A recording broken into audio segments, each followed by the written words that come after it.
Hello, this is a guide in filling out the SALN form, or the Sworn Statement of Assets, Liabilities, and Net Worth. This is from the Department of the Interior and Local Government, or DILG. A very important note before we start. In filling out the SALN form, do not delete or add rows. Observe standard number of rows in each part of the SALN form. Additional sheet or sheets may be used if necessary. Additional sheet form can be downloaded from the Civil Service website. Make sure to update the as of date. I'm making this video February 2025, so the proper date would be December 31, 2024. Choose from among the following and put a check mark in the box. Joint filing is for married whose spouse is in the government service and who opted to file jointly. Separate filing is for married whose spouse is in the government service and opted to file separately.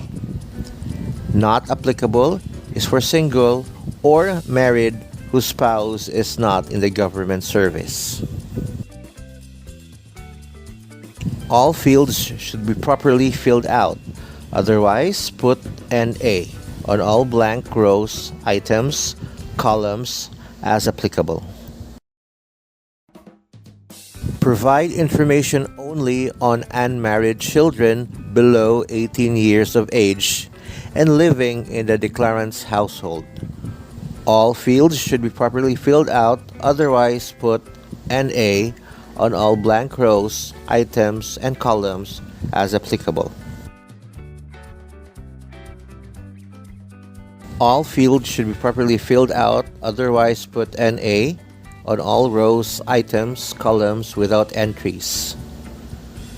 Real property or immovable property is land and all structures, also called improvements or fixtures, integrated with or affixed to the land, including crops, buildings, machinery, wells, dams, ponds, mines, canals, and roads, among other things. Indicate the exact location of the properties declared on the form. Indicate year when acquired, inherited, or donated. The acquisition cost is equal to the total amount paid for the property or the actual purchase price. Inherited and donated properties should be valued at zero. This is only for the acquisition cost. The assessed and current fair market value shall still be declared as stated in the tax declaration. In case real property declared is not yet transferred to the name of the declarant, outstanding balance related to the property should be declared under liabilities on page 2. Subtotal. It is the sum of real properties declared on page 1 and the subtotal of the real properties declared in the additional sheet or sheets, if any. All fields should be properly filled out. Otherwise, put NA on all rows, items, columns without entries. Personal property is movable and so can include such assets as equipment, furniture, home appliances, gadgets, vehicles, clothing, books, jewelry. If you will put jewelry, it should be declared at depreciated value.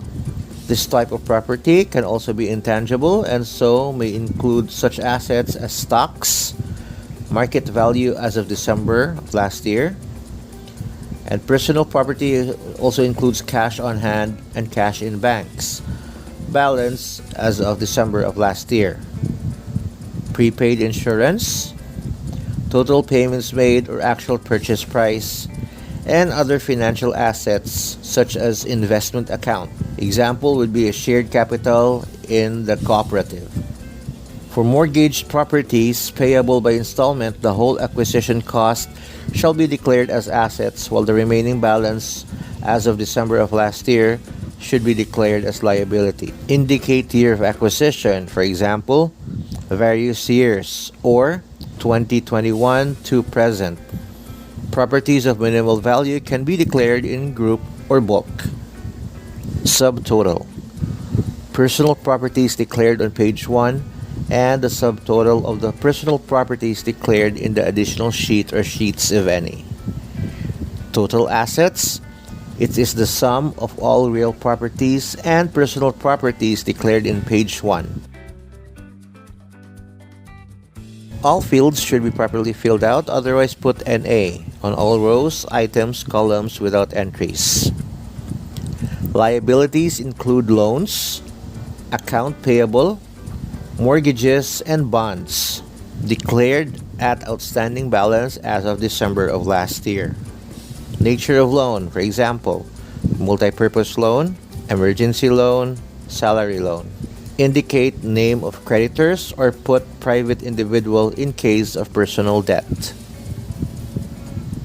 Total liabilities. It is the sum of liabilities declared on page 2 and the subtotal of the liabilities declared in the additional sheet or sheets, if any. Total assets, refer to page 1, less total liabilities, refer to page 2. All fields should be properly filled out, otherwise put NA on all rows, items, columns without entries.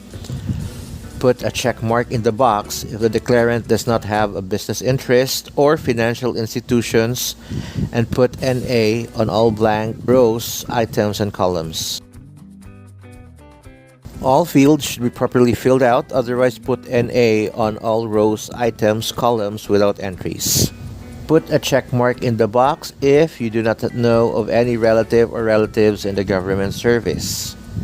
If you do have relatives in the government service, put all of them up to the 3rd degree. First degree is your mother, father, son, daughter, father-in-law, mother-in-law. Second degree would be your brother, sister, grandmother, grandfather, grandson, granddaughter, brother-in-law, sister-in-law, grandmother-in-law, grandfather-in-law. Third degree would be your nephew, your niece, your uncle, your aunt, your cousin, your nephew-in-law, your niece-in-law. All fields should be properly filled out, otherwise put NA on all blank rows, items, and columns without entries. Signature of declarant and co-declarant is mandatory for married individuals, whether the spouse is a private or government employee. Signature must be original, handwritten. Spouse shall sign even if jobless. In case of separated in fact or legally separated, and signature of spouse cannot be affixed, attach a written explanation why his or her signature cannot be obtained.